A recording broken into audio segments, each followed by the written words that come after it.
तो क्या कहा परमेश्वर ने? संध्या आरती का सरलार्थ। वाणी, पहली आरती हरि दरबारे, तेज पुंज जहां प्राण उधारे। यानी सबसे पहले भगत जब आरती करे, संध्या आरती करे, तो सबसे पहले वो उस आरती को अपने कबीर परमेश्वर जी को निमित्त करे। किस कबीर परमेश्वर जी को?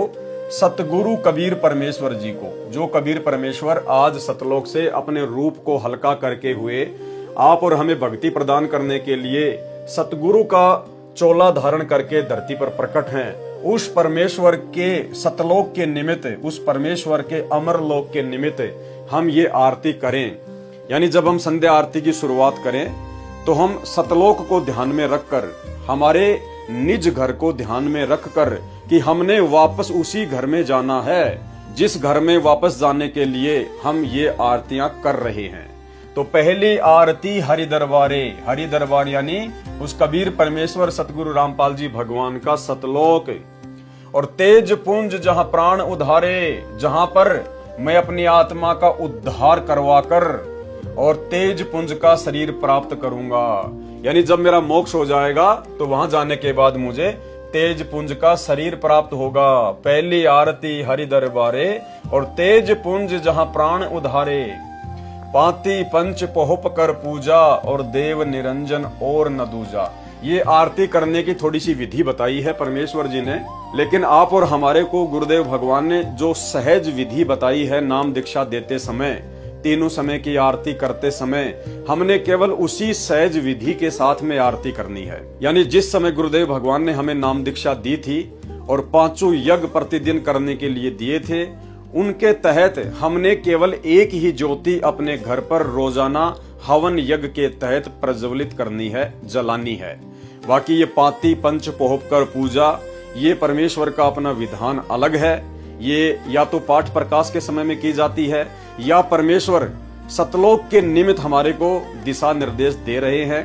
लेकिन वर्तमान में हमने केवल सहज विधि से अपने घर पर केवल एक ही ज्योति जलानी है तीनों समय की आरती के समय। पाती पंच पोहप कर पूजा और देव निरंजन और न दूजा। देव निरंजन यानी माया रहित परमात्मा, निर प्लस अंजन, माया रहित परमात्मा यानी देव केवल एक ही है। यहाँ पर ज्योति निरंजन भी अपने आप को निरंजन कहता है, परमात्मा कहता है, लेकिन गुरुदेव कह रहे हैं कि देव निरंजन यानी भगवान जो माया रहित है वो तो केवल एक ही है और न दूजा। और वो कौन है? वो कबीर परमात्मा सतगुरु रामपाल जी परमेश्वर जी हैं। खंड खंड में आरती गाजे, यानी जब भगत तीनों समय की आरतियां करता है, तीनों समय की संध्या करता है, तो गुरुदेव भगवान कह रहे हैं कि ये कोई सामान्य आरती नहीं है। ये कोई जय गणेश देवा, माता जाकी पार्वती, पिता महादेवा, ये वाली मनमुखी आरती नहीं है। ये स्वयं सिद्ध वाणियां हैं, परमेश्वर जी के मुख कमल से उच्चारित वाणियां हैं। तो गुरुदेव कहते हैं जब भगत सतगुरु से दीक्षा लेकर और जब आरती करता है तो उस आरती की आवाज, उस आरती का साउंड खंड खंड में आरती गाजे, यानी 21 ब्रह्मांड में उन आरतियों की गूंज जाती है। हम जब अपने घर से आरती करते हैं भक्ति बोध पुस्तक को हाथ में लेकर, तो परमात्मा कह रहे हैं कि 21 ब्रह्मांड के अनेकों लोकों में ये आवाज गूंजती है। जिस प्रकार द्वापर युग में परमेश्वर जी ने सुदर्शन सुपच के रूप में पांडवों की यज्ञ सफल की और पंचायन जो शंख बजा था, जिस शंख ने आवाज की थी, तो उस शंख की आवाज सर्व ब्रह्मांडों में, सर्व लोकों में गूंज रही थी। तो इसी प्रकार जब भगत पूर्ण सतगुरु से दीक्षा लेकर और जब तीनों समय की आरती करता है विधिवत अपने घर पर अपने मुख कमल से बोलकर भक्ति बोध पुस्तक को हाथ में लेकर, तो गुरुदेव कहते हैं उस आरती की आवाज सभी लोकों में गुंजायमान होती है। यानी भाई और बहनों, जब हम ये आरती करते हैं तो सर्व देवी देवता भी इस आरती का आनंद लेने के लिए और जो है ध्यान लगाते हैं। ये कोई सामान्य बातें नहीं है, ये परमेश्वर के कर कमलों से लिखी हुई वाणियां हैं। और सतगुरु रामपाल जी परमेश्वर जी ने आगे फिर इनका अनुवाद किया है। साध वचन पलटे नहीं, चाहे पलट जाए ब्रह्मांड।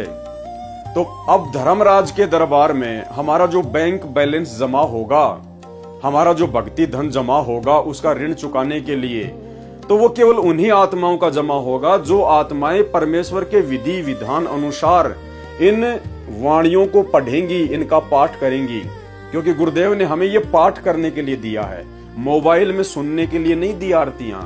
दास पहले भी कह चुका है, विशेष परिस्थितियों के लिए ही गुरुदेव भगवान ने तीनों समय की आरतियां और मंत्र अपनी आवाज में, ऑडियो वीडियो में, मेमोरी कार्ड में, सीडी या डीवीडी में डालकर भक्तों को दी है। जो भगत नेत्रहीन हैं, जो भगत अनपढ़ हैं, जो भगत बुजुर्ग हैं या किसी कारण से वो आरतियां नहीं कर सकते हैं, तो ऐसी विशेष परिस्थितियों में भगत गुरुजी की ऑडियो वीडियो से आरती कर सकते हैं। लेकिन कोई सामान्य भगत है, उसको कोई दिक्कत नहीं है, कोई प्रॉब्लम नहीं है, फिर उस भगत ने विधि विधान से ही परमेश्वर की तीनों समय की आरतियां करनी पड़ेंगी। और जब वो भगत अपने मुख कमल से आरती उच्चारित करेगा, उसका पाठ करेगा, और वो आवाज जब सर्व ब्रह्मांडों में जाएगी, तो वो भक्ति धन हमारा धर्मराज के दरबार में जमा होता है, और वही भक्ति धन फिर हमें वहां पर मिलेगा। तो जो भाई बहन खाली मोबाइल से आरतियां कर रहे हैं, अपना नियम बना लिया, फ्री हैं तो भी, बिजी हैं तो भी, तो भाई उनका भक्ति धन वहां धर्मराज के दरबार में उनको नहीं मिलेगा, क्योंकि परमेश्वर ने हमें पाठ करने के लिए आरती दी है। आरती की जाती है, आरती सुनी नहीं जाती है। तो खंड खंड में आरती गाजे, यानी जब भगत आरती करता है तो गुरुदेव कहते हैं उसकी आवाज सर्व ब्रह्मांडों में गूंजती है।